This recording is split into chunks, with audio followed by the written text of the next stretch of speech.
Хайде да ви покажа как си слагам перуката. И приличам така още повече на жена. Така, най-скандалното, че днешната перука е от Тимо, хора. И е на скандална цена.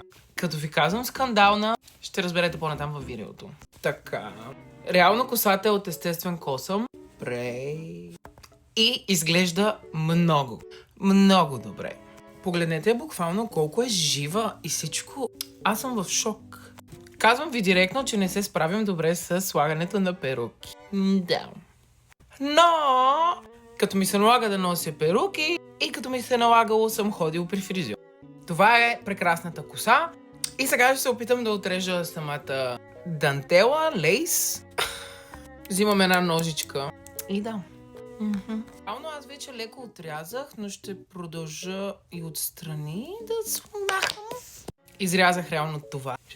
Не знам колко е добре, но както виждате, самият лейс е супер реалистичен. Това даже не ми се вярва, че е перука от Тимо. Сега не се смейте, но... Перуката си има лента.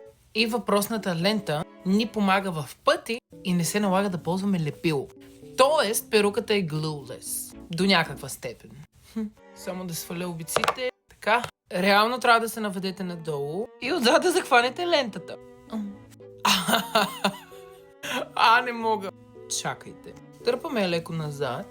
И даже не ми се налага да я лепя. Шок. Ето, погледнете. Сега реално, ако искате да скачате и да се мятате с тази перука, може би трябва да я залепите. Ще се опитам малко да я стилизирам, защото това it's not giving. Така реално исках да постигна някакъв мокър ефект. Ще продължа да я намачквам. Така. Даже ще си скрия ушите. Слагам си обиците и мисля, че сме готови. Вау! Буквално Тимо. Obsessed. Слагам линк. Давам описанието. Код. Всичко. Who is she? Чао!